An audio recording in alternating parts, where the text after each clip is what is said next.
there ain't no doubt I love this land. God bless the USA.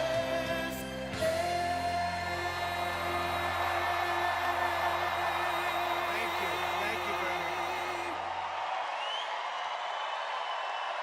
Thank you.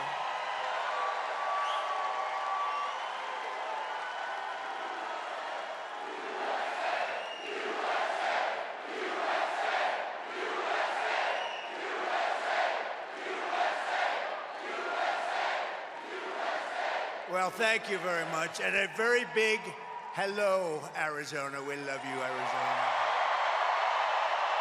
Thank you.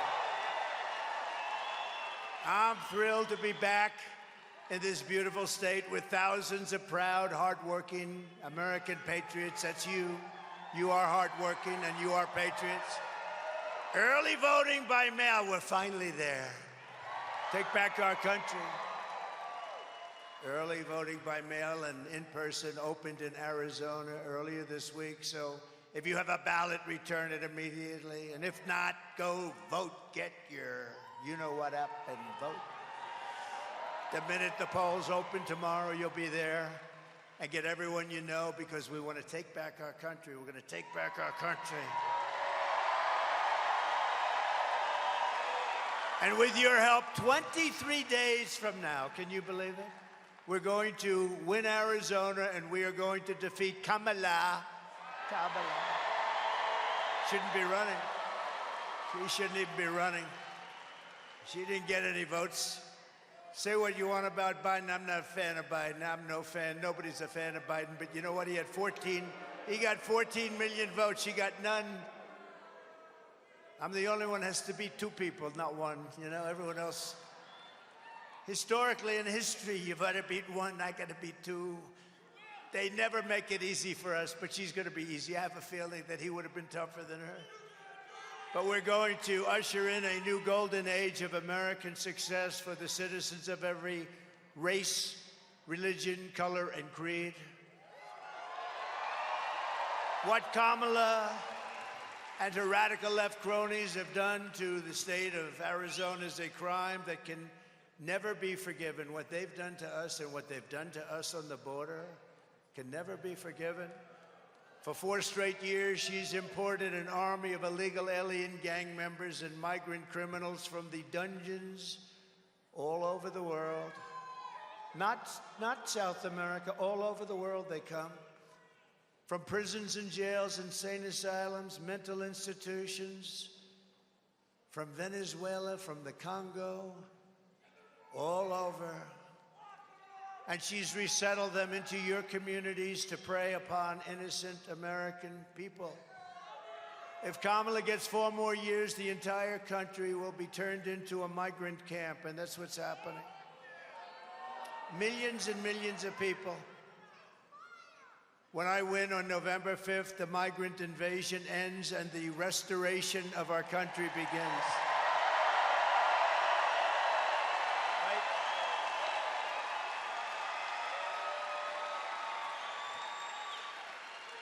One of the deadliest and most vicious migrant gangs that Kamala has imported into our country is the savage Venezuelan prison gang known as Tren de Aragua.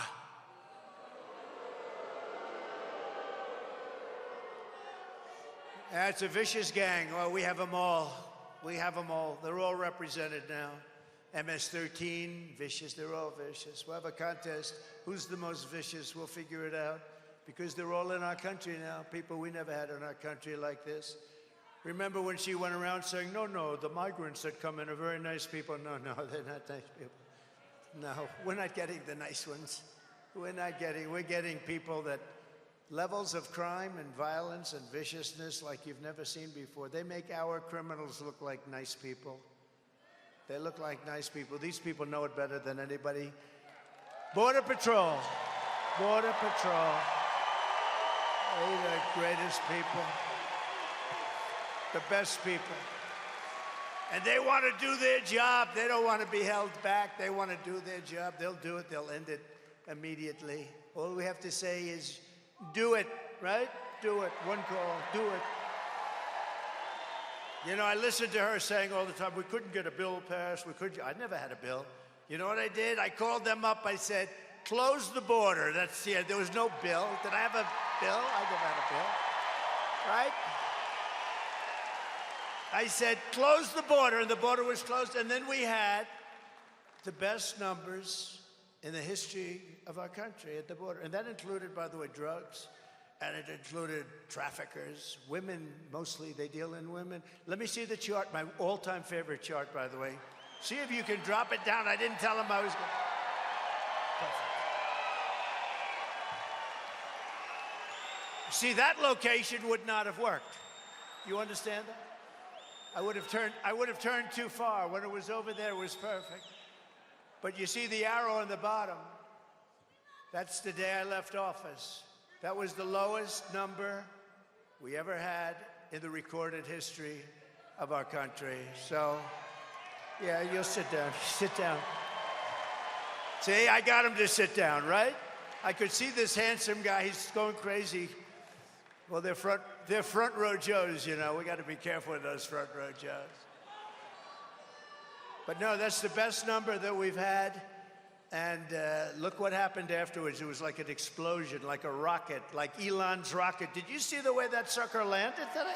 What was it? I looked at it, I said, oh, that's too bad. Oh, that's too bad. It's coming down so fast. I said, oh, because he's our friend. We want our friends to be successful, and he's really been our friend, right? So Elon's rocket's coming down. And I saw where the engines came down. That was the first. A couple of years ago, I saw engines come down. I said, that was great.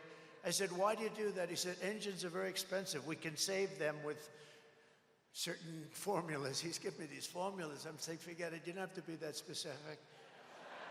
And now the whole thing landed. I never saw anything like it. And it's been through a lot. You know, you look at it. It was a beautiful, white, shiny thing. Now it's burned to a crisp, but they landed. It needs only a new paint job. That's a lot cheaper than building a new one, right? But that was coming down. I looked at it this morning. I said, look at that. Oh, no. That's terrible because it was coming down so fast, and all of a sudden, boom, and it's like got this much on each side. We're going to have to get Elon to explain that, but another time. First, we have to get elected, right? Okay? But he's on our side. He's on our side. You know where he is today? He's in Pennsylvania campaigning for us. Not me, for us. Can you believe it? And he's a great guy. He endorsed us. That was a great endorsement. We had Bobby Kennedy. We have so many great endorsements. Tulsi, great. Tulsi Gabbard. We have so many endorsements. We have endorsements. I could stand here and read them all night long.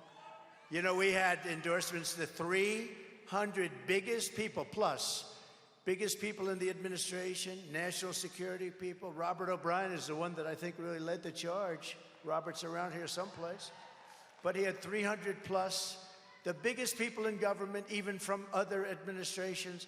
They said Trump's the greatest president, Trump's the greatest for security, which is true. Which is true. And I said, this is a big story. Wow, this is a great story. I love it.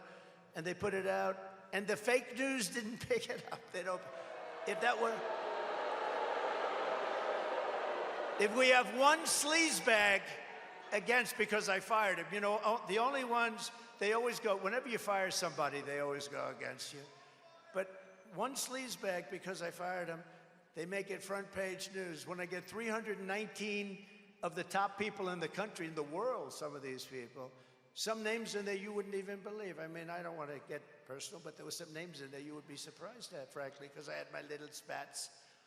But I appreciate it. No, it showed that there's a certain love of a country when they do that. I really mean it. And Robert, I want to thank you and Rick Grinnell and all the people, because that was beautiful. But when I saw that list of the best names, the biggest names in national security and security generally and law enforcement, I said, this is a big story. Well, that's great. And I looked up the next day, I looked at the newspaper. Didn't make page one. This, 2, 3, 4. It never made the newspaper. But that's the way they treat us. And we're leading in the polls. How come you're leading in the polls and you can't? How the hell does that work? How does that work?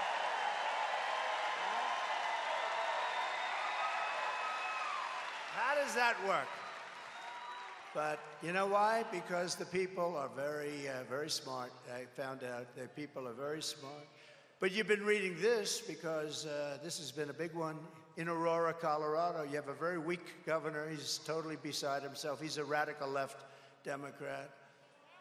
He used to come into the White House. He was so nice. Sir, yes, sir, you're doing a great job as president, sir.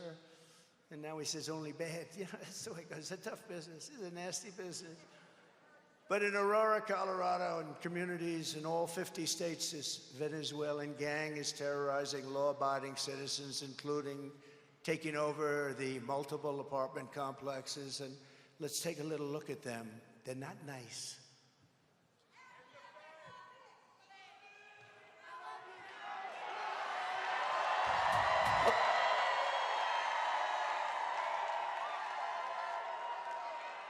You see, that's Video how tough shows they a are. group of men walking up a stairwell at the Edgett Lowry apartment complex in Aurora.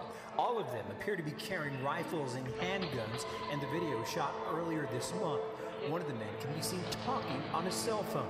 They all then gather around a door and go in. Another video clip shows men forcing a door open. This is a picture of gang members breaking into a vacant apartment so they could move a Venezuelan family in and then collect rent. This is our business plan, one gang member told a housekeeper. If he, the property manager, doesn't like it, we'll fill him with bullets. Police in the region say a Venezuelan gang known as Tren de Aragua has victimized thousands through extortion, drug and human trafficking, kidnapping, and murder. Alvaro Boza, a former Venezuelan police officer now living in Florida, says he fled his country in large part because the gang had become so powerful they could kill law enforcement like him with impunity. Boza says a fellow police officer who refused to cooperate with the gang was shot 50 times. Now, U.S. law enforcement, including Customs and Border Protection and the FBI, say the gang has made their way into the country. They have followed the migration paths across South America to other countries and have set up criminal groups throughout South America as they follow those paths. We tried reaching out to the resources, but they told us since it wasn't actually a condemned building, we would have to wait until that was the issue, but we didn't want to wait for that. We went out to some of Chicago's most violent neighborhoods to meet with current and former gang members who tell us that TDA first showed up when the city opened up migrant shelters in these areas, and that now the Venezuelans are trying to move in. The city nonprofits have lined up to help the migrants that have come here, but nobody is helping the American citizens, the residents that are trapped. They told us that they really couldn't do anything unless something happened. It is not by any means an isolated occurrence, unfortunately. I called 911, no help comes from me. No help. We were on our own and we were left to die. As far as local law enforcement, I believe at this point that this is far beyond any one local law enforcement agency taking this on, and we need our state and federal partners to step in at this point. Is this something that you need to take more seriously?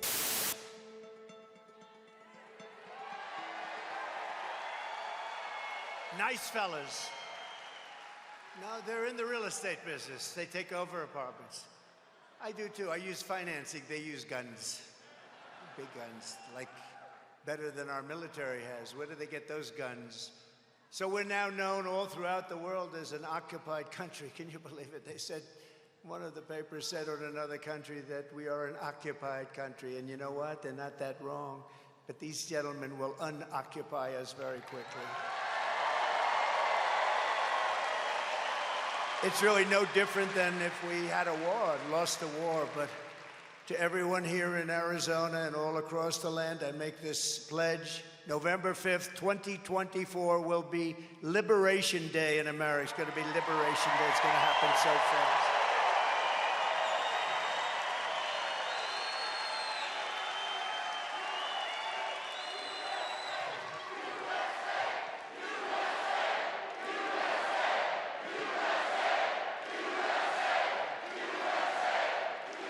Thank you very much. And under Kamala Harris, 13,099 illegal alien convicted murderers are roaming free in the United States, and 425,000 convicted migrant criminals are right now in the United States. But of them, think of this, of them, 13,099 are murderers, some of many murders, some scheduled for the life they were going to die very shortly. And they said, let's just give them to the United States. What the hell do we have to do the death sentence for? And they're in our country right now. And these are very tough, very dangerous people. They were there for a reason. But think of it, many of them committed more than one murder, and we have them now because we're stupid. We have stupid leaders, and we're getting rid of these stupid leaders. We can't have another 4 years where we have stupid, incompetent leaders. So I will rescue Arizona and every town across America that has been invaded and conquered. They've been conquered. They're conquering the towns. And you know, our governors and our mayors, and you know, a lot of people can't blame them. I can't blame them. They don't want to bring it up. Two reasons. Number one, they are scared. They're very scared. Some of them are very scared. The governor of Colorado is scared. Radical left Democrat. If he was a Republican, I wouldn't say that. Even if he was scared, I wouldn't say. No, but he's got a right to be, in all fairness. But you know where they are? All the towns across America, they fly them in now. They fly them in beautiful big Boeing planes. They fly them in. They land in the Midwest. They land all over the place. So it's not just here. They fly them right over the top of the border. They tried to get away with one. 3 months ago, they were getting killed in the polls. So Kamala, I don't use the name Harris because nobody knows who Harris is. I say Harris. Everyone said, who the hell is Harris? I don't know what it is with that name, but it doesn't catch on.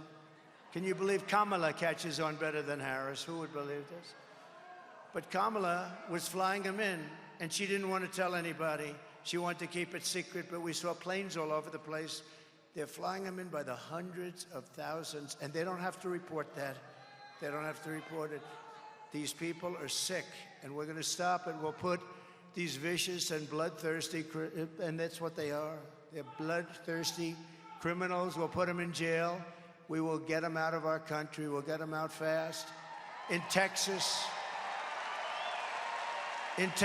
last year, an illegal alien released into the United States by Kamala was charged for sexually assaulting, strangling, and murdering a 12-year-old girl. You read that one. That was one of many, one of many. There's so many now.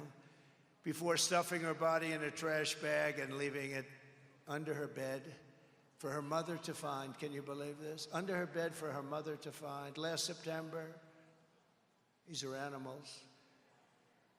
Last September, an illegal alien criminal with 9 prior deportations and many prior arrests shot and killed a man in his pickup truck before repeatedly firing at police officers and leading them on a car chase during which he shot and wounded an officer and very, very seriously wounded other people in the chase. And he was wearing a bulletproof vest. Isn't that nice? He had a bulletproof vest. And in Chicago this year, a Venezuelan illegal alien gang member who was set loose into the United States by the horrible non-border protection. It's a non-border. They let anybody come in that wanted to come in. I built hundreds of miles of wall. I then, by the way, built more than I ever promised, but it was working so well. That's why we had the good numbers. And then I was going to add 200 miles more. Then we had a rather strange election, didn't we? We're not going to let that happen again. Not going to let that happen again. Remember, we did great in 2016. We did much better in 2020. Millions of more votes. But led in by these ridiculous non-policies. They had no policy. And what I said to the Border Patrol is right just a minute ago. All the president has to do, all she would have had to do is wake up the president at 3 or 4 in the afternoon. Say, Joe, get your ass down to the Oval Office and sign this. Well, if he'd signed what he signed for them, you know, think of it, you know. How did that happen, that whole thing? But you know what? When the president signs an order to close, he doesn't need bills. You know, they made up this fictitious bill. That's the bill that was so bad, so pathetic, that it would have allowed millions of people to become citizens right away. It was a horrible bill, but I'm fine with the bill. But you don't need a bill. All you have to do is you need a president. You know, my father used to tell me, these guys that need letters, they'll come into my office, son, and they'll say, sir, thank you for the job. And, sir, could I have a letter saying that you've promoted me? Those guys never worked out because they need a letter. It was the ones that walked in and said, I'm the boss now, you're going to listen to me. They didn't need a letter. He always would say, anytime they wanted a letter of authorization, they never worked out. She didn't need anything. She didn't need a bill. All she had to do is have Biden call up the president, only the president, and say, close up the border. And instead, we're paying a big price. You know, people have been talking about, they always rank the different things, and they rank, and I think the polls are wrong about a lot of things, although I don't want to say that now because we're leading, so let's leave them. They're only wrong when they give me a bad one. But we are doing great in the polls. We've done really great in the polls. But I think that the number one issue they have down is the economy and inflation, and I agree, they're horrible issues. But I think the number one issue is the destruction of our country, what's happened at the border. I really think that's actually the number one issue. And I don't care what a poll says, and it's close anyway, but I don't care what a poll says.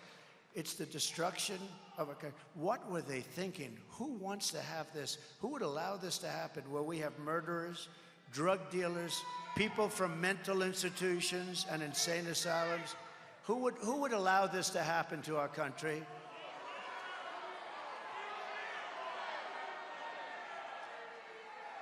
This thug, led in by Kamala Harris, was arrested for shooting a 27-year-old woman multiple times, leaving her riddled body all full of bullet holes behind. And I cannot believe how they allowed this to happen to our country. It's happening at levels that I could recite crimes all day, all night for weeks. And this is just the beginning, because this is a new phenomenon. And I told you about this phenomenon. It's called migrant crime. It's a new category of crime, and it's probably the most vicious crime of all, because despite the fact that she said, oh, these are lovely people, they don't commit crimes. No, these are among the worst criminals anywhere in the world, and they come from all over. A huge number is coming out of jails in the Congo, because what's happening is countries and continents, but countries are releasing their prison populations into our country. And you know what? If I headed up any one of the countries we're talking about, I would have done the same thing. I would have done it even faster. Because who the hell can blame them? Who can blame them? In Venezuela, their crime is down 72% because they've taken the street criminals, they've taken the drug dealers and the drug lords, they've taken all of these people and they've busted them into the United States, and their crime is down now 72%, and it'll go still further because they haven't gotten them all out. But they're coming, and they've taken their prisons, and their prisons are way down, lowest number they've had in many, many decades, because they've moved all of their prisoners, and these are hardened people. They know better than anybody who they are. They know who they are without knowing who they are. And I will tell you something, what they've done to our country, they've emptied out their jails and prisons of the toughest people anywhere in the world, and they've dumped them into our country. And we're not going to take it. We're not going to take it. We're going to get rid of these people that allowed this to happen. We're going to get rid of Kamala and Joe.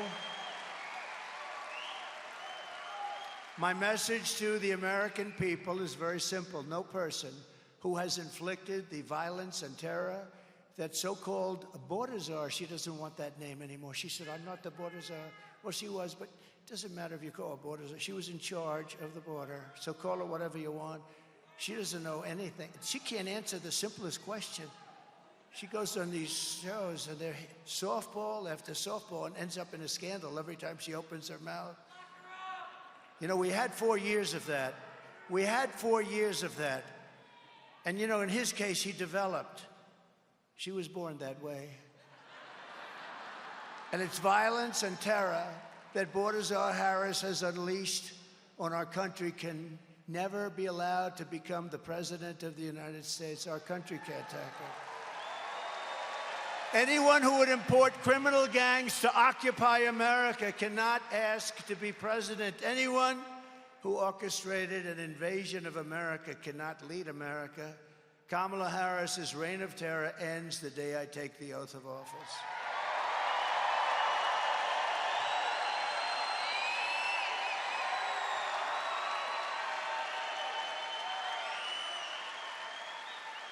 To expedite removal of Tren de Aragua.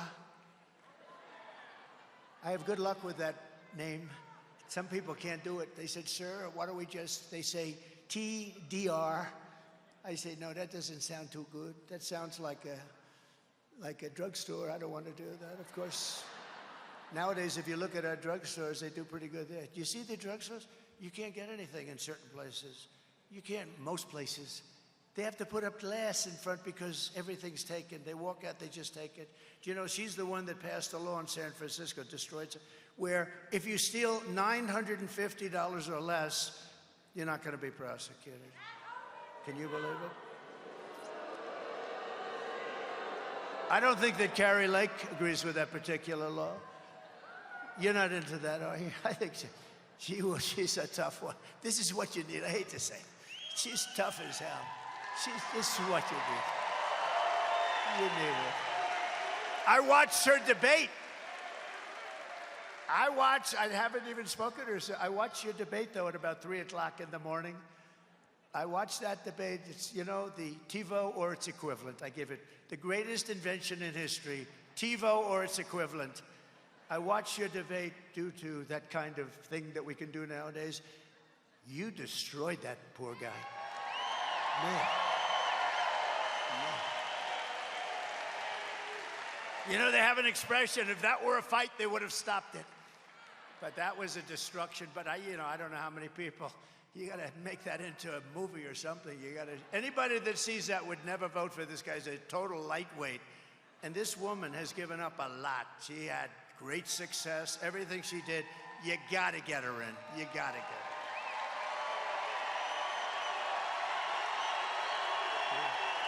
True.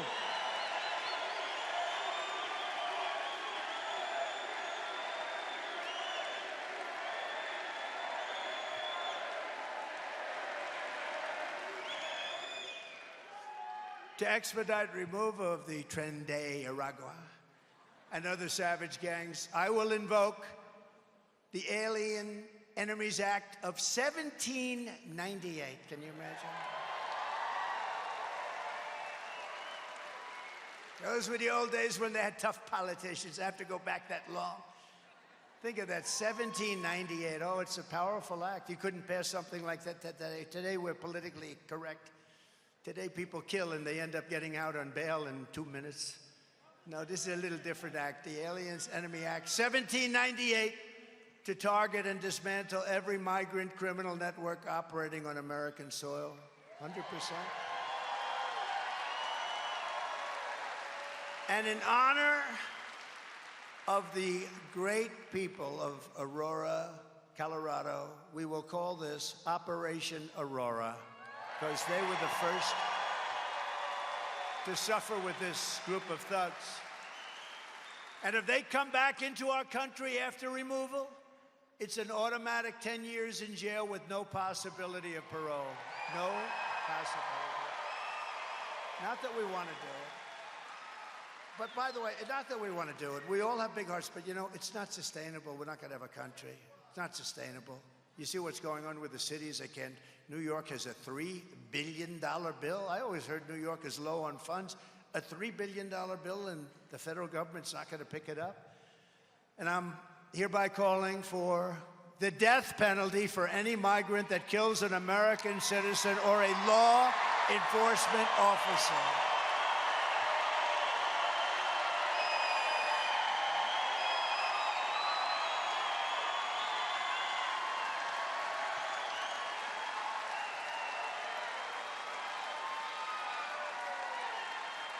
Thank you. They kill an American citizen or a law enforcement officer. And if you ever wanted to stop drugs as opposed to blue ribbon, I set up so many blue ribbon committees. You know, Our First Lady did a fantastic job on this. She headed up a commission. And she got the number. And by the way, she wrote a great book. Go buy it. It's called Melania. And she says very nice things about me. I was worried. I wouldn't have, if she didn't, I wouldn't be talking about that book at all. I'd pretend it never happened. No, she's great. And she wrote a great book. I think it's the #1 bestseller now. Can you believe it? So go buy it. Melania. Go buy it. But Kamala's actions as the border czar are especially egregious. It's a betrayal of the brave men and women who devote their lives to securing our borders. They are treated so badly, so badly. They are treated so badly. It's so horrible. They're heroes, but they're not treated like heroes. But you know, I tell them all the time, the people know you're heroes. It's the radical left lunatics that don't treat. I call them the heroes of ICE and the heroes of Border Patrol. They're incredible. And these courageous patriots, they risk their lives to keep America safe and our borders secure. And then Kamala came along and demanded that they aid and abet the invasion of our country, which really is what they're told to do, which they have dedicated their lives to prevent. And they are not happy. And she only bothered, if she only just did this, all she had to do is go to the border for the first time. You know, it took her, what, 3.5 years to go there? And then she went to a place that I'd love to go for dinner sometime with you people. She never went. She didn't go to the border for the whole time. It was a great insult. And I used to call them all the time. In fact, they thought I was a pain in the ass. I'd call them, how's the border going, fellas? How's it going, Art? How's it going, Brandon? How we doing? Paul, how we doing, Paul? How's the border, Paul? They would get my call. They say, this guy, he's crazy. No, I was not crazy. I want to have a strong border. And that's why we had that beautiful chart. My favorite chart in history. I sleep with it. I kiss it.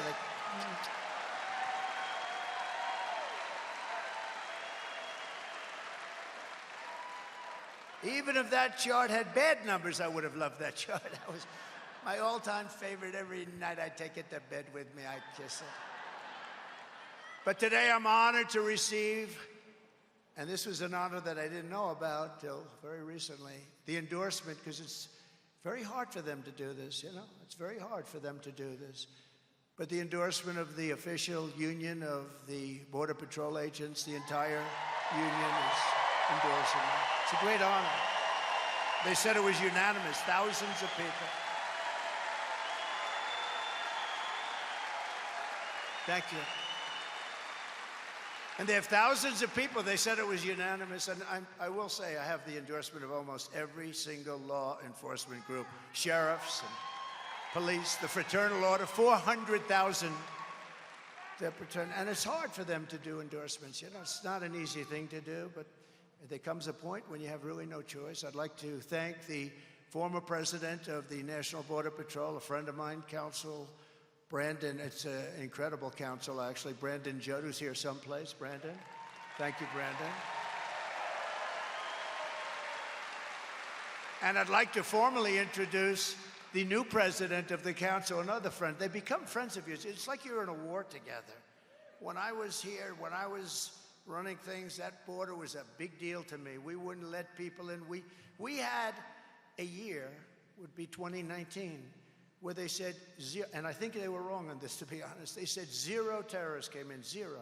The following year, they said 11. Now they have thousands of terrorists pouring into our country. These are stone-cold, hardened terrorists. Bad things are going to happen. We're going to get them the hell out of here before they do, I'll tell you. But the new president of the council, another great friend of mine, is Paul Perez. And he joined by a very highly respected man, Art Del Cueto. Art Del Cueto, vice president. And maybe we could ask them to come on up. We're also joined very proudly today by a large delegation of our nation's frontline border agents. These are incredible people. So let's show our appreciation for their unbelievable service to our country.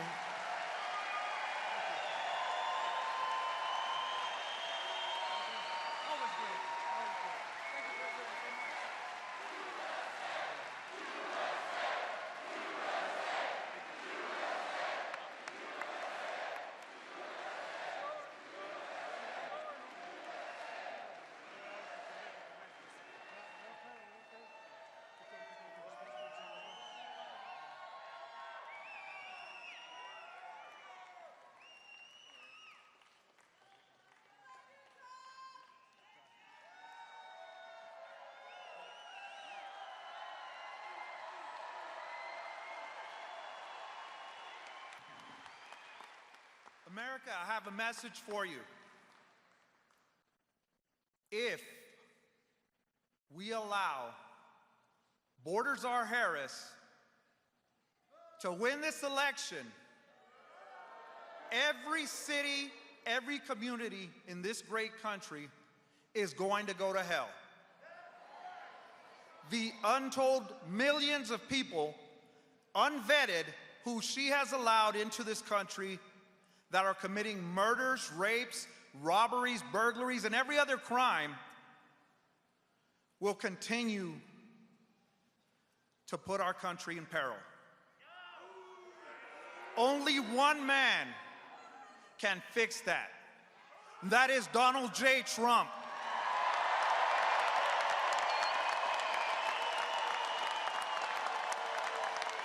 He has always stood with the men and women who protect this border, who put their lives on the line for the country. A man who knows about putting his life on the line for what is right. This November, we have a choice to make. Continue the chaos, allow the criminal cartels to control the border, to allow drugs and fentanyl across our country, or put an end to it once and for all.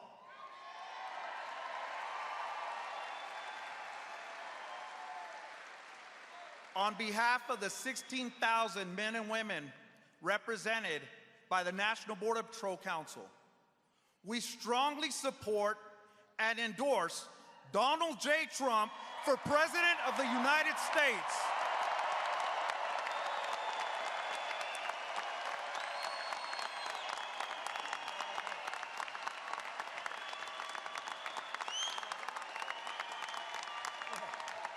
Good job.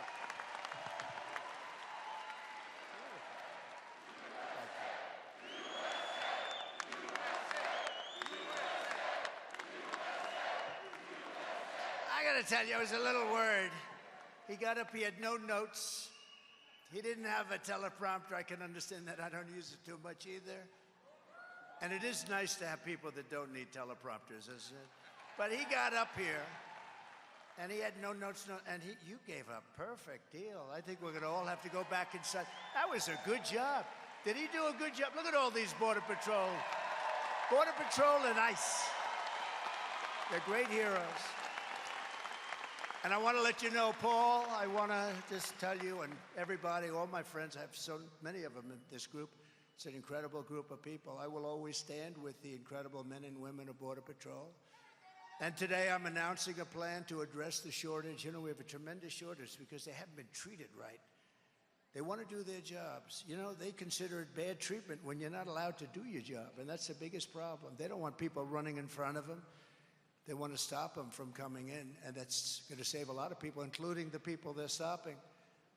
But to address the shortage of Border Patrol agents caused by the catastrophic failures of Kamala, our great border czar, who's the worst in history, we have a tremendous morale crisis because of her and her policies. I mean, think of it. Not one of the leaders, you have all the leaders up here, you have all the leaders in the room, you have Brandon right over there, was a leader for a long time, brilliantly the leader, never got a call from them. Not Biden, he was sleeping, and not her. No, not her, she never called. Never once. I saw this, I didn't ask them, I saw this, and a reporter asked Paul, have you ever been called? No, I haven't. How can you do that? Most important thing, it's the fabric and lifeblood of our country, and they're destroying our country, and they never, and these are the people in charge. So there's a big morale problem, and she ruined the jobs of a lot of these border agents. They went after people, remember? With the horses, do you remember that? Do you remember? That was a terrible thing. It turned out that they were totally wrong, but they went after a lot of other people, very innocent people. They go after those people, but they don't go after the criminals that are coming in to kill. They don't go after them. So in order to meet the goal of hiring 10,000 new agents, we need the agents. We need them badly. And keeping our incredible veteran agents on the force. Don't leave us. Raise your right hand. You're not going to leave. You're not going to leave. Don't leave us, fellas. I don't have to worry about them. They're very committed people. If we pay them nothing, they're not leaving. They want to save our country. They're going to save our country. But after I win, I will be asking Congress immediately to approve a 10% raise. I haven't had one in a long time for all agents. And a $10,000 each retention and signing bonus. So we're going to retain them. We're going to retain them. It's almost like being a great baseball player or football player, but not quite as much money, but not bad, right? No, we're going to retain them, and they deserve it. They've been treated unbelievably badly, and the fact that they continue. And you don't hear they're going out on strike. They're going to this, they don't do that. They would never do it. They're just incredible people. This will ensure that we can hire and keep the Border Patrol agents that we need to keep, and we can also bring in a lot of new ones, really great ones, and we're going to have our choice. I think we're going to have our choice. There's going to be a whole new spirit. This is a group that really needs spirit because they're protecting us, they're protecting our lives, they're protecting our country. So we're going to be doing that.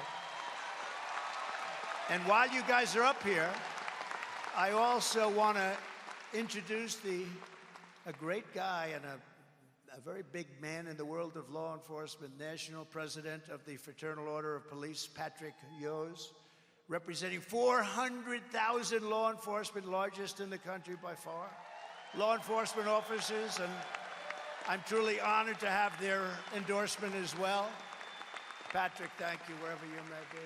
Thank you, Patrick. That's really nice. I'd have you up here, but I don't think Secret Service will allow anybody to get through this. It's gotten a little tight. That's good. That's supposed to be that way. Patrick, thank you. 400,000. Wow, that's great. I think we have every law enforcement group in the United States, the sheriffs. They're incredible people, and they really do. It's easier for them not to do their job. They want to work like hell, and they want to clean out our country and straighten out our country. And we want to have people in our country that love our country. They love our country. And we're going to have that. And despite all of the damage that Kamala has inflicted on the state, and, you know, don't forget, she's the vice president, right? But Joe gave her the assignment, and so I don't even mention his name. I'm not even sure what is he doing. Although he's looked very good lately. He's looked better than her, actually. No, I've always said, I'm not a big fan of his, as you probably have heard, but he's superior to her. He's more intelligent than she is. Can you believe? You ever think you'd be hearing that? And I mean it. But she said last week that she can't think of one thing that she would do differently. Not one thing. Think of it, not one thing. So, fellas, you stay up here. Just look at this one tape, and then you go back and enjoy it. But I just want to tell you, you are phenomenal people. We love you all, and you're doing a great job for our country. Thank you. Thank you. Thank you very much.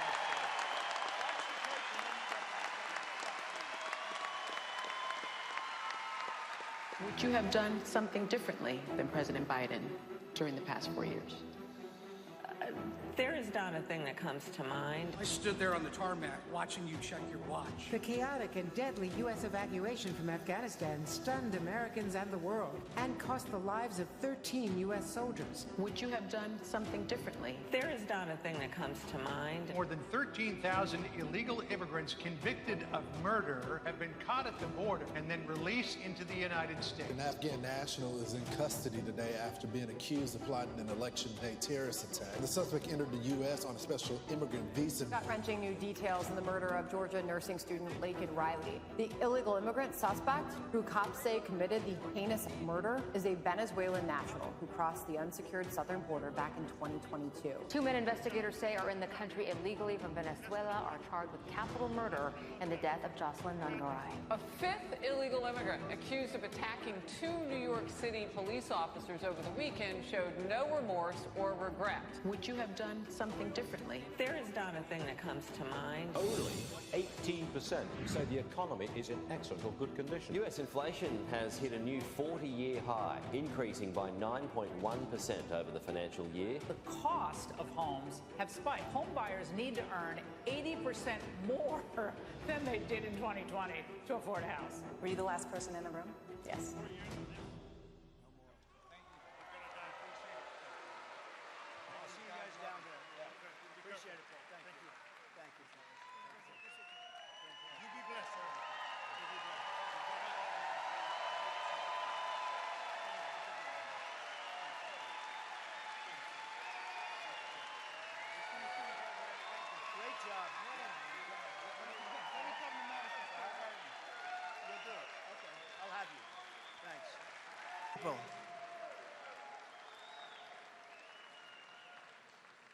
By the way, I see a couple of other people. Do you mind if I introduce Cash? Stand up, Cash. Cash Patel.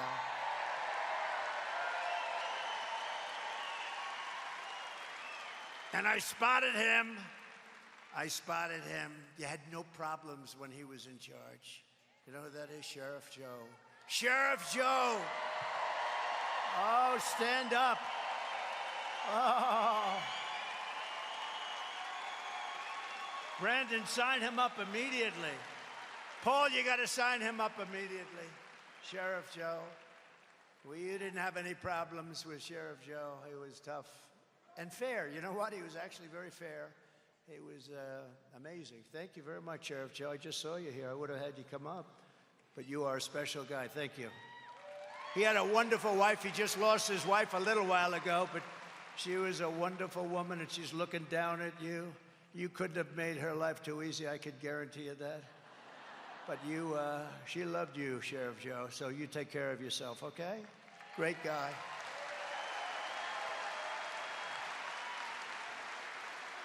So the answer that she would do nothing different is totally disqualifying. So think of it.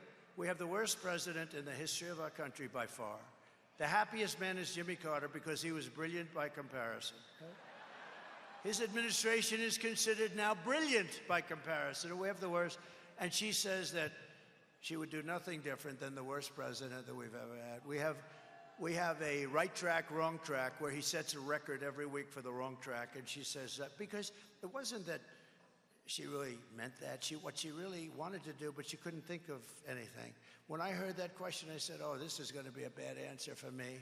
Meaning she's going to knock this one out of the park. And she said, no, I want to be the same as Joe Biden. Anybody that votes for her, you should have your head examined. She wanted other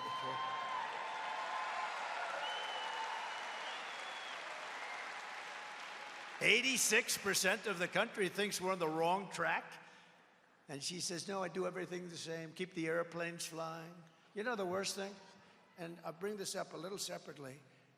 325,000 young children are probably dead or missing, but certainly missing. And they're either sex slaves, or they're dead. Think of the number. It's not 2, which is too many. It's not 100. It's 325,000 lives are probably gone. Their parents will never get to see them again. And these are people that she allowed just as if she had a gun in her hand, okay? And for that woman to be running for president is a disgrace, and everybody knows it. How can you keep someone who's stated plainly and clearly that she will change absolutely nothing from Biden? Kamala is turning us into a third world nation. Weaponization. How about the weaponization? I've been investigated more than the great Alphonse Capone, late great. Do you guys know Alphonse Capone? Scarface. This is a rough guy. I don't know. He may be even too tough for Paul. I don't know, Paul. This is a tough one. Alphonse Capone, Scarface. I've been investigated more than Alphonse Capone. It's called the weaponization of the Justice Department, and we've never had it. This was a third world, happens all the time in the third world, banana republics. It happened in the United States, and can you believe I'm leading? Where did it happen where you're leading? Because the people get it, they get it. All my life, I never had a problem. Now my beautiful parents are up in heaven. I think they are. Even my father made it there. He could be rough, but I think because he was a good person, strong, tough, but he was a good person. My mother, guarantee.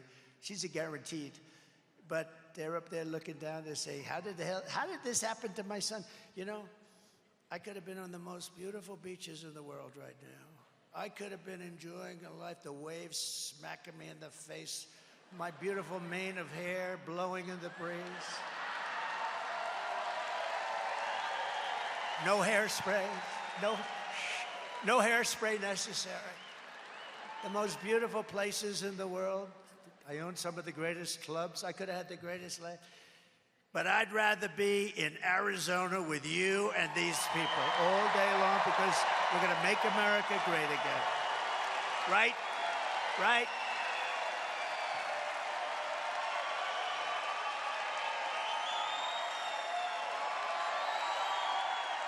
Thank you.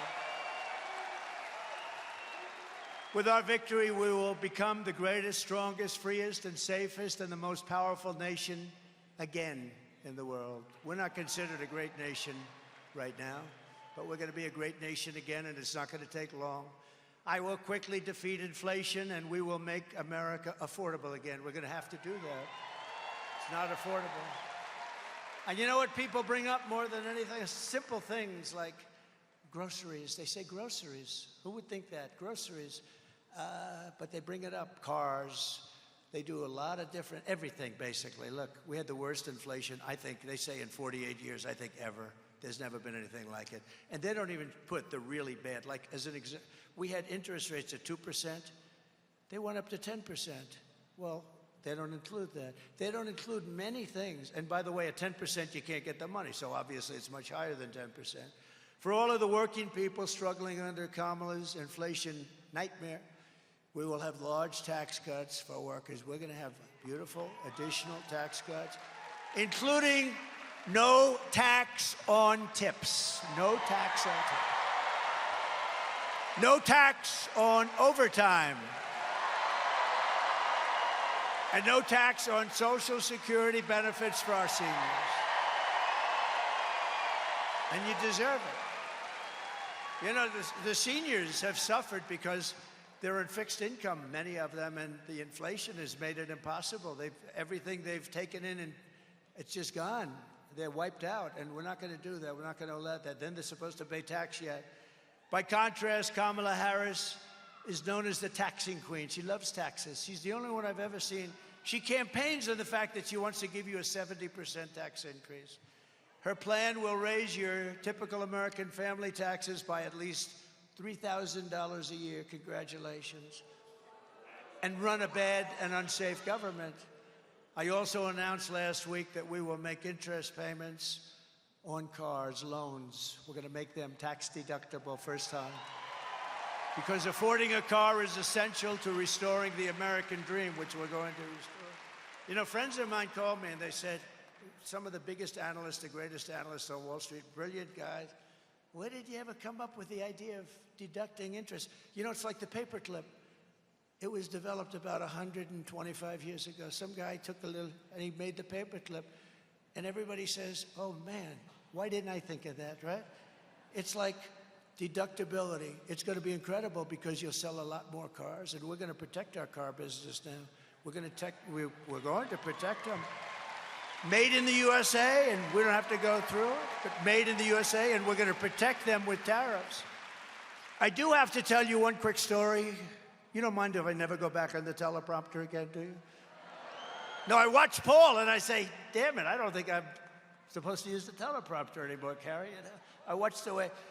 So I've been telling you a story for about a year that in Mexico, they're building some of the biggest car plants anywhere in the world. And I told you about a friend of mine who's a brilliant guy, but especially when it comes to building a car plant. With other things, he's not so good, but he can build a computerized car plant. It's unbelievable. So I saw him about 4 or 5 months ago, and I said, you know, I want you to take me on a tour of one of your plants. He's the biggest builder of plants in the world. I want you, so you'll be able to figure them out if you really want to. I don't think the fake news, wow, that's a lot of fake news back there. That's a lot of cameras. I didn't even notice. I didn't even know. That's a lot of fake news. Holy mackerel. Look at those red lights go off. Those red lights, those suckers are going off. Every time I do that, those lights go off because they don't want me to call them corrupt and horrible people. You can let them go back on now. I'll get off. No, I just looked up. That's a lot of cameras. Who the hell can do this 2-3 times a day? One little mistake. If I pronounce a word slightly wrong, and I tend not to go back because I don't want to go back. I don't want to say, excuse me, let me go. I like to bull through it. So I speak for hours, mostly without a teleprompter, really mostly. One mispronunciation of a word. He's cognitively impaired. He's getting old. He's getting old. He mispronounced a word like the name of the gang, if I did. No, I think I got it perfectly, didn't I? But if they see any, they watch for weeks and weeks. For weeks and weeks, I'm up here ranting and raving. Last night, 100,000 people, flawless, ranting and raving. I'm ranting and raving. Not a mistake. And then I'll be at a little thing and I'll say something a little bit like I'll say, duh. They'll say, he's cognitively impaired. No, I'll let you know when I will be. I will be someday. We all will be someday, but I'll be the first to let you know. But when you can do this 3-4 times a day, and you can go from site to site, from Arizona to Pennsylvania to Michigan,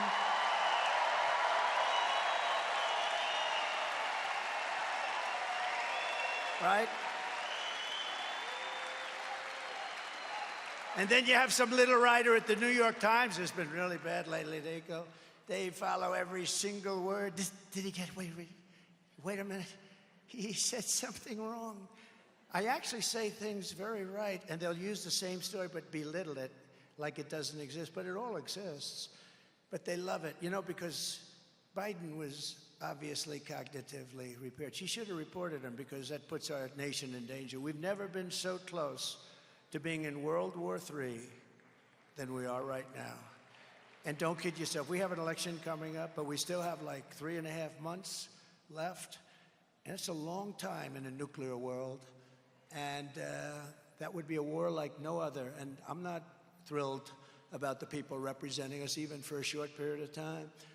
But I just have to say, because you read so much, and now some people say he's the single greatest speaker of all time. Because you know what? Nobody's ever. I actually asked that question. Hundreds of thousands of people show up, and I assume it's for my looks.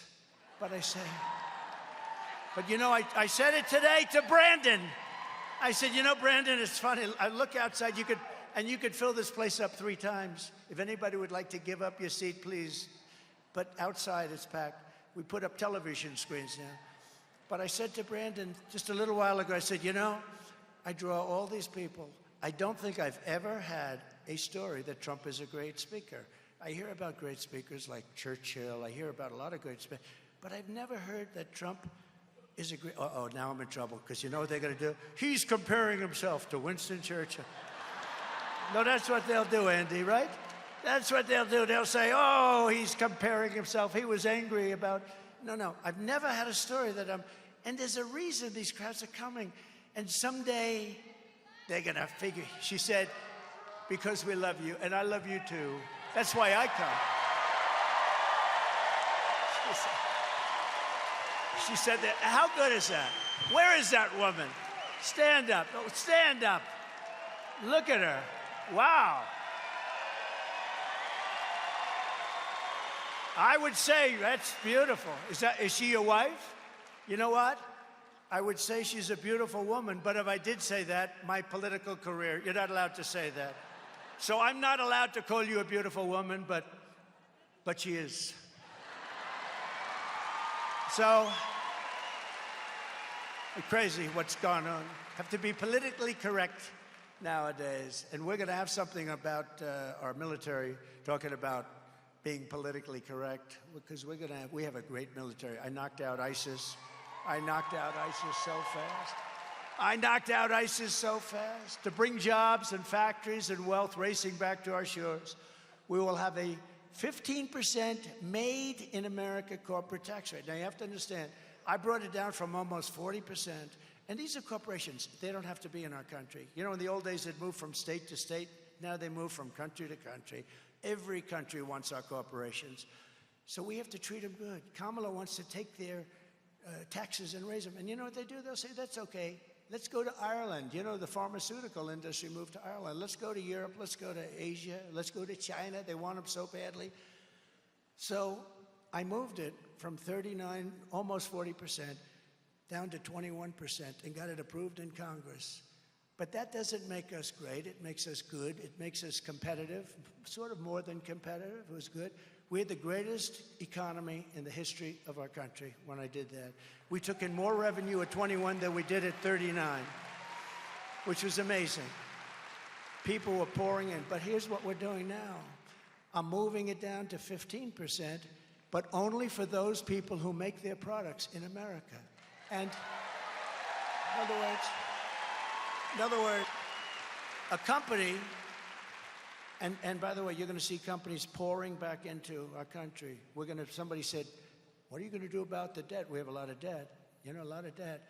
And we were doing this, and then we got the China virus stuff, and that came out of nowhere. And we had to focus on that because people, and I wasn't really, I mean, other countries suffered so badly. Other countries, proportionally, they suffered worse than us. You know who suffered worse than us proportionally? It's China. So, you know, it's like one of those things. But, so we had to focus on that. We did a great job in that. We never got credit. You know, we never got credit for that, but we did a great job on that. Nobody knew what the hell it was. It came in. I mean, you know our famous operation. They call it Operation Warp Speed. Operation Warp Speed gets military credit for being one of the most incredible things that they've ever seen, distribution of things. But we did a great job, and we got that. We handed over a country that was better. The stock market was higher than it was just previous to COVID coming in. So we did a great job. But we were in the process of doing this, and a friend of mine called up from Wall Street. He's considered a brilliant analyst. He said, like the other one, he said, where did you come up with the idea of taking it down, but only for companies that make their product? He said, that's a great idea. Can you imagine? You have all these 185 IQ people on Wall Street. That's sort of the ultimate. I think they say, you know who the smartest person they say in history was? Albert Einstein. He said Trump. I agree with him. He said Trump. All right. My uncle, Dr. John Trump, MIT, 40 years. That's pretty smart. He was smart. My uncle was very smart. He used to tell me things a long time ago about nuclear. He said, someday, son, they'll have a weapon that you'll be able to carry into a building like a handbag, and it will blow up New York City. I said, Uncle John, that's never going to happen. He's the longest-serving professor in the history of MIT, like 40 years or 41 years. Can you imagine? So this is good. Does anybody believe in genes? You guys believe in genetics? These guys have good genetics, too, for safety, and that's all we want you for. We don't want you for anything else. We don't want you for anything else. But for those who, but they were asking me, where did you come up with this idea? It's just an idea. And you only get it if you make your product here, because we want jobs. We want jobs. It's about jobs. It's not about the products. But then we have to protect those companies that move in and the companies that we have.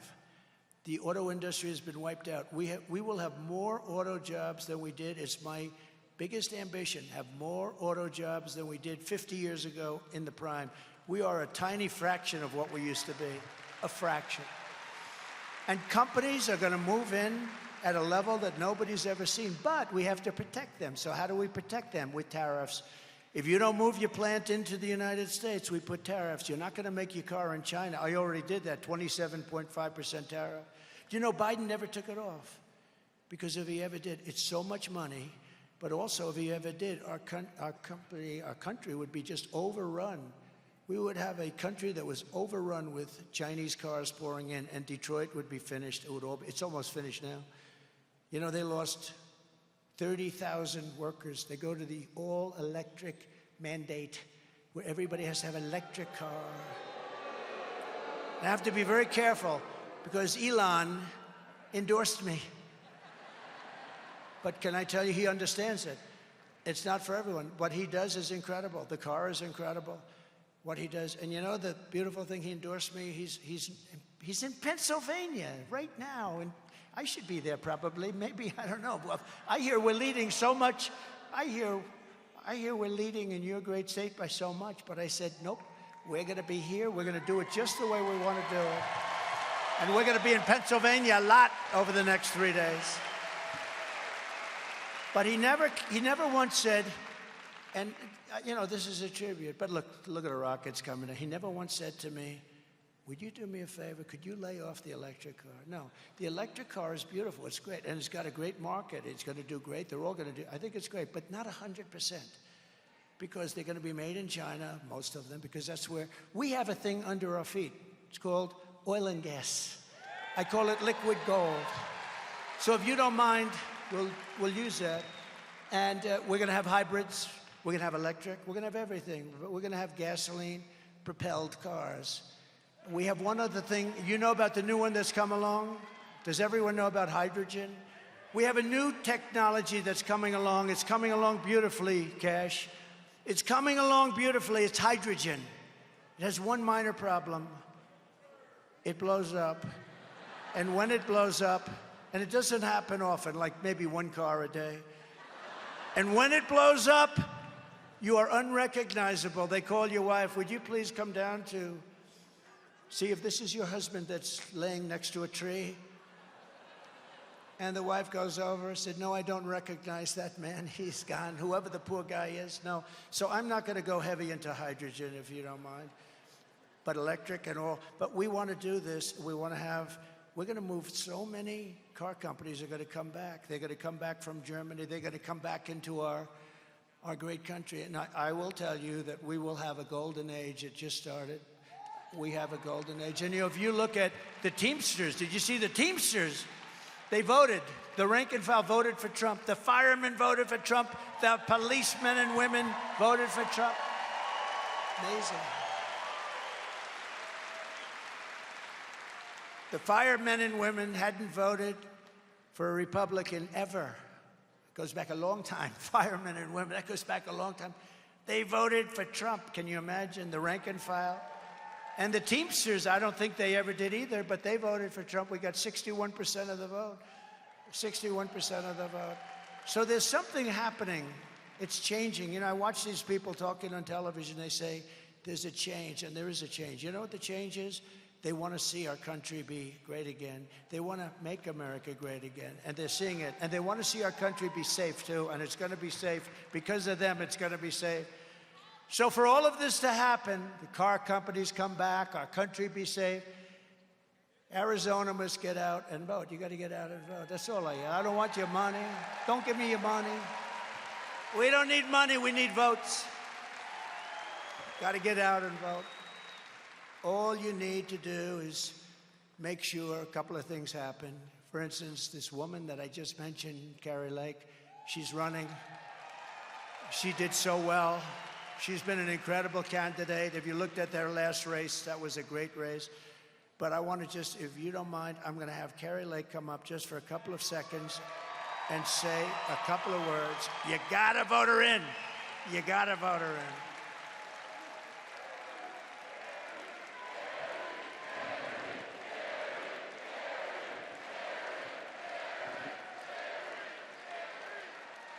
Be careful. Be careful. I said, be careful, Kari, because that blows it. If you fall, that blows it. We love you. Mwah. Oh, my goodness, do we love this man.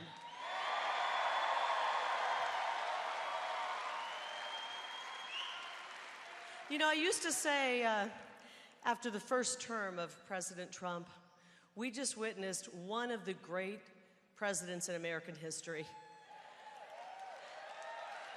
And now I say, this is the greatest president in American history.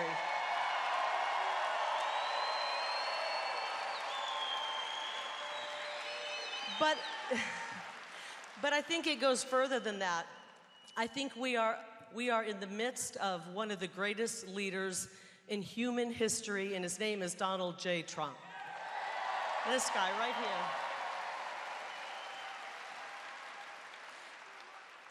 but we got to get out and do our part. He's done so much work for us. Now each and every one of us has to do our part. That means we get out and we vote early. Can you do it? And then we call, how many of you have 10 friends? Okay. How many of you have 5 friends? Call every friend in your contact list and make sure they're going to get out and vote for Donald J. Trump and Carrie Lake for U.S. Senate. I want to go to Washington, D.C. and help President Trump secure our border, make our state safe again, make our state affordable again, and make our kids have access to the American dream. We love you, President Trump, and we're going to win Arizona for you. Thank you so much.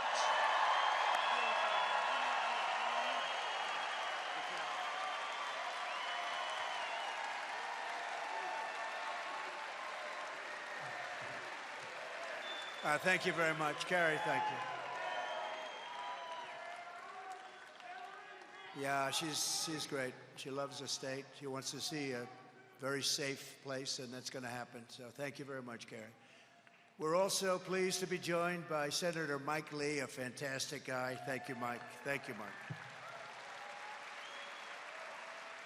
And also, we have members of Congress. They've become such friends of mine. For whatever reason, I like these members a lot. From your state, Andy Biggs. Thank you. Warrior. He's a little on the conservative side, right? And that's okay, right? You know what he is? He's on the common sense side.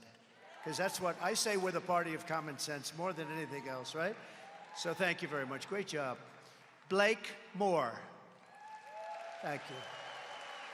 Thank you, Blake. Thank you. Celeste Malloy. Celeste. Paul Gosar. I love this guy. I love that guy. You talk about a fighter. Boy, he is some fighter. He fights everybody. He doesn't care. He just wants the state to be good. State or country. I think state maybe even in your case comes before the country. We got to talk about that. This guy, stand up once again, quick. Come on, stand up. There are a few like him. Right, Andy? Thank you. Great job you're doing. Thank you. Eli Crane. Great, great. Doing a fantastic job. And we have a very popular candidate. I don't even know why it's candidate. I mean, I feel he's been there for a long time. He's done really a fantastic job. Abe Hamadeh. Thank you. Feels like you've been there a long time, eh? And the chairwoman of the Yavapai Apache tribe, Tanya Lewis. Tanya, thank you. Thank you. Thank you, Tanya. Oh, beautiful. You look great. Thank you, darling. Also, we have many Azerasians in our room. We have some incredible people in our room. We have so many that we just can't. But we have some people in our room that I'm not going to mention because, and they fully understand why, because I don't have time. But Robert O'Brien I'm mentioning because he's the one that got the 300 plus people. So Robert O'Brien, please stand up. Thank you. And Rick Grinnell, is Rick here? What happened to Rick? What happened to Rick? Oh, he's in trouble. Attorney General Sean Reyes. Thank you, Sean. Thank you. Raul Labrador. Thank you very much. Thanks. And Glenn Beck. I'm going to be doing his show. Thank you, Glenn. Thank you, Glenn.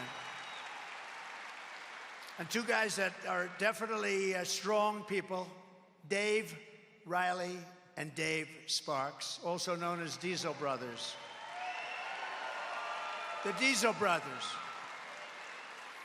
And Gold Star father, Darren Hoover, and mother, Kelly Barnett. They're here, and they're incredible people. I've gotten to know them. Taylor Hoover gave his life in Afghanistan. And thank you both very much. Thank you very much. Great young guy. Should have never happened. Should have never happened. They should have been at Bagram, and they should have done it properly. They didn't do the right job, but We appreciate it. It's great knowing you, too. Gotten to know them, gotten to know a lot of the 13 families and the incredible people. Should have never happened. It was gross incompetence. Number one, you don't take your soldiers out first. You take them out last. That was the start. But we appreciate it very much, and we'll see you again soon. I also want to send our love back to everyone in the East affected by the terrible recent hurricanes, and God bless you all. They've gone through a lot. Thank you. So, in closing, I just want to say Kamala Harris is a radical left Marxist, rated even worse than Bernie Sanders or Pocahontas. Do you know who Pocahontas? She cost a typical American family $29,000 worth of her inflation nightmare. It cost you $29,000. You wouldn't have had inflation. You wouldn't have had Ukraine being attacked by Russia. You wouldn't have October 7th with Israel. It wouldn't have happened. You wouldn't have had that horrible, we were leaving Afghanistan, we would have left with dignity and strength, and we would have kept the Bagram, the big air base that we gave up to China. China now has it. Congratulations. The reason we should have kept it is because it was 1 hour away from where China makes their missiles. And just a horrible thing that we did. This group of people, and nobody gets fired. That's why nobody writes books about this guy. Well, number one, they wouldn't be buying them probably anyway, but nobody ever gets fired. Every general in that deal should have been fired. Every single general. You know, I defeated ISIS rapidly. We did it in a matter of weeks. It was supposed to take years. We have a great military, but we defeated. But you know, with Biden, they have all those mistakes made constantly on inflation, on everything's a mistake. Just nothing works that he does. Nothing works. Nobody ever gets fired. I think he does that to avoid the bad books. But it's a terrible thing. When you do a bad job, you're fired. Get the hell out of here. But Kamala was an original creator. I'm sure Border Patrol and ICE would like to hear this, of defund the police. She wanted to have defund the police. She was one of the people in charge. She was a proud defunder of the police. And by the way, anybody who wants to defund the police, even if it was for a short time, and in her case it was many years, is not worthy of being President of the United States. Kamala Harris vowed to abolish ICE, their friends. She wants to ban fracking as California Attorney General. She redefined, checked, and this is like crazy, child sex trafficking, assault with a deadly weapon, and rape of an unconscious person. She redefined them as totally nonviolent crimes. No, remember, she changed all of it. She's a different one. A year ago, if you looked at the debate where she was the first one to lose, she never got to Iowa. Great state, we love Iowa. See, now I don't have to go there because I've given it the kudos that it deserves. It's a great place, but we're leading by so much we don't have to go. Thank you, Iowa, I love you. But she never got to Iowa. She was out in the primaries. She was the first one out of 22. She got thrown out, and now here she is. She pledged to confiscate your guns and endorsed a total ban on handgun ownership. But think of it. 15 different things she changed. She took things, now she thinks fracking is wonderful. Now she thinks the ownership of a gun is a wonderful thing. She said, oh, I have one. What kind is it? Let me think about that. She even called for free sex changes for illegal aliens in detention, all at taxpayer expense. And she wanted to turn, but we're not going to let her. We'll get there in time. By the way, they're incapable of doing this anyway. Our military will never be woke. A couple of the losers on top, but will never be woke. It will never be woke. Take a look at this on the beautiful screen behind me. Take a look.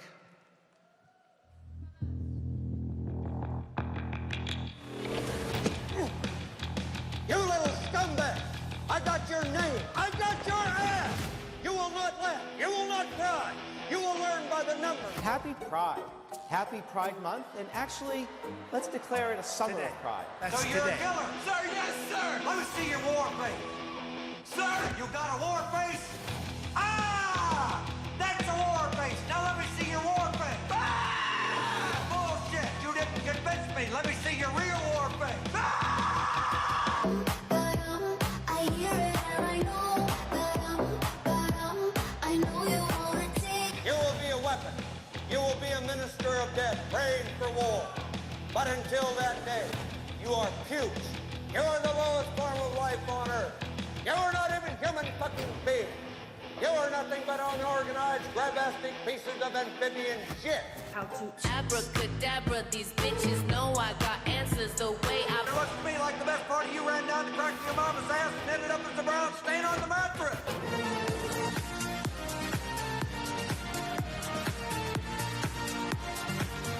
I love working for Uncle Sam. I love working for Uncle Sam. Let me know who I am. Let me know just who I am. 1, 2, 3, 4, United States Marine Corps. 1, 2, 3, 4, United States Marine Corps. All right. We won 2 world wars, and then we changed the name of bases. Can you imagine? And in North Carolina, they want the name Bragg. We took it out, Fort Bragg. It's now got a different name.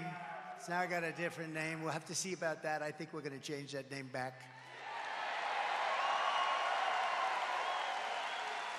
And Kamala also lied about, I hate to bring it up because it's sort of so simple. They could say, oh, he speaks in such simple terms.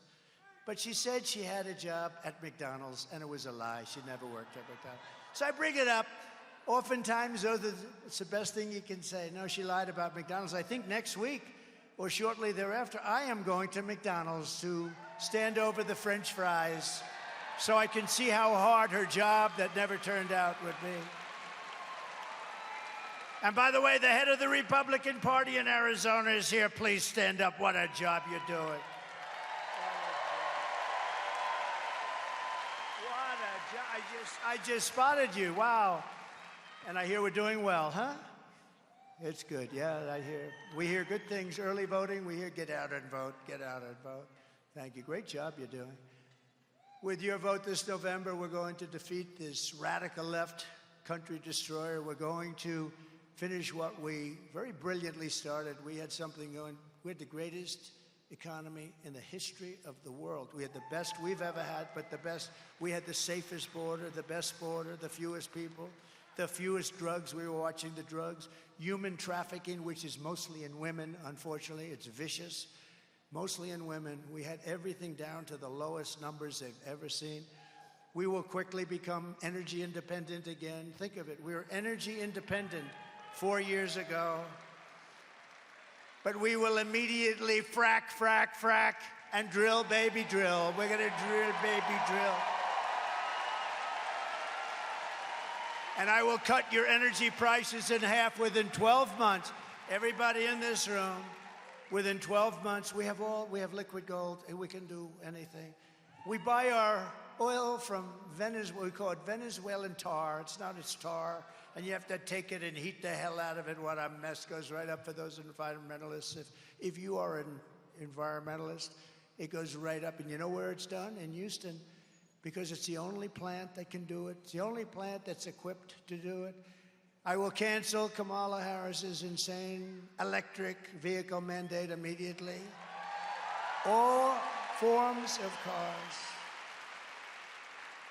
Because a couple of people told me they don't want to stop 12 times to take a drive to Washington.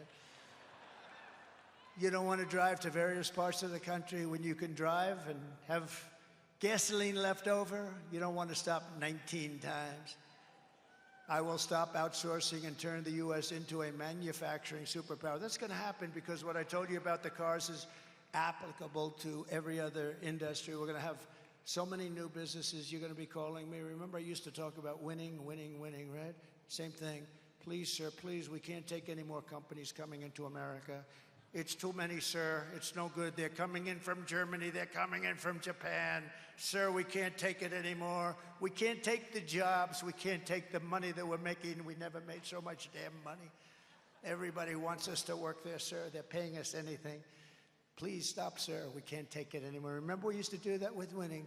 You're going to win so much, and I'd have one of your senators. I'd have Cash come in. I'd have all these guys come in. They'd probably have to send Sheriff Joe, because he's the one that gets to me better than anybody, probably. They'll send, and Sheriff Joe and Brandon and Carrie, they'll all come in and they'll say, sir, remember, we're winning too much, sir, we can't take it, because we've been a loser for so long. And we used to joke, and we weren't joking because we were winning like we never won before. Our economy became the best economy we've ever had. We were doubling up on China. China paid us hundreds of billions of dollars in taxes and tariffs. No other president got 10 cents from China. And I got along with them great until COVID, and then I said, that's a bridge too far. I will end the war in Ukraine, stop the chaos in the Middle East, and prevent World War III. I will crush violent crime and give our police the support, protection, resources, and respect that they so dearly deserve. That includes you guys, okay? That includes, does that include us? Yeah, you're top of the list. We will strengthen and modernize our military. You know, I rebuilt the entire U.S. military. Now we have to do it. I didn't know that they were going to give such a big chunk for no reason whatsoever to Afghanistan. Tanks, planes, even goggles, the best goggles. Now they became night fighters. Isn't that wonderful?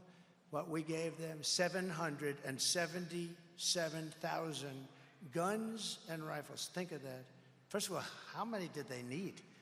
777,000 guns, 70,000 cars and vehicles. Many of them are armor plated, cost millions of dollars to build them.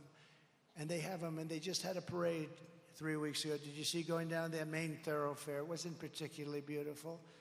And they were showing off all the equipment. Did you see that? It was disgusting to me. I look at that, I get disgusted and angry. Sometimes, you know, I make these speeches and we try and make the best out of a bad situation, but sometimes I get very angry by the end because I say, it's really crazy. You know, you go over the things they did, like the border, but you go over the things and you get damn angry because they're just grossly incompetent. They've actually destroyed. We're going to stop it. We're going to turn it around. But what they've done toward the destruction of our country is not even believable. It's not thinkable. We'll build a missile defense shield, all of it made in the USA. We're entitled to it, too. It was our technology. And we will rebuild our cities, including our once beautiful capital. Right now, it's got graffiti all over the beautiful marble. It's got the medians falling down on our roads. It's got potholes all over the place. We're going to take over our capital. We're going to make it so beautiful. We'll have a committee. We'll get rid of these people that are allowing crime to flourish. You can't go there. It's so dangerous. We're going to rebuild our cities. We're going to make our cities great again, too. Our cities are suffering tremendously. We will get critical race theory and transgender insanity out of our schools.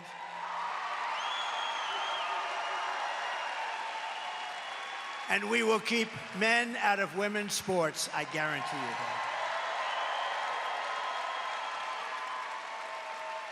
I will defend the Second Amendment, protect religious liberty, restore free speech, and we will secure our elections and they will be secure once and for all.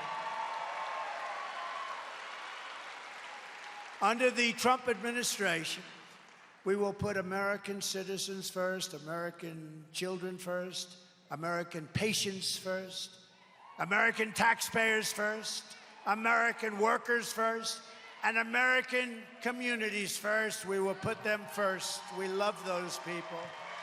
And we will put communists, Marxists, and fascists last. And we'll keep them there, too. We're going to put them last and keep them there. We will defend our territory. We will defend our families. We will defend our communities. We will defend our civilization. We will not be conquered. We will not be occupied. We will not be invaded. We will reclaim our sovereignty. We will reclaim our nation, and I will give you back your freedom and your life. We're going to give you back your freedom.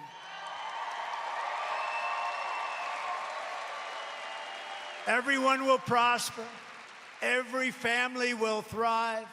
And every day will be filled with opportunity and hope. But for that to happen, we must defeat Kamala Harris and stop her radical left agenda once and for all. And we want a landslide election, and I believe something's brewing like that. That's too big to rig. Too big to risk. Early voting is underway. Get everyone you know and get out and vote. We cannot take a chance. After all we have been through together, we've been through so much. We stand on the verge of the 4 greatest years in the history of our country. We're going to make them the 4 greatest years in the history of our country.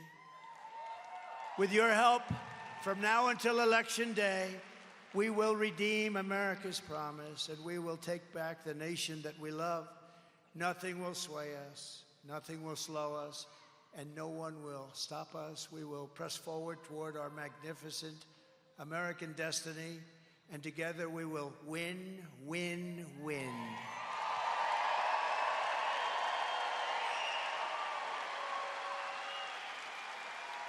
November 5th will be the most important day in the history of our country, and together we will make America powerful again.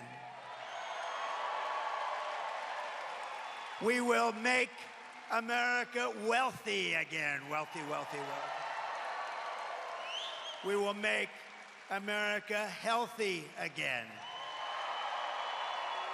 We will make America strong again. We will make America proud again.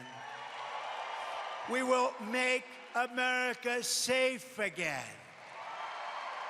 And we will make America great again. Thank you very much. Thank you. Thank you, Arizona. Thank you. God bless you all. God bless you.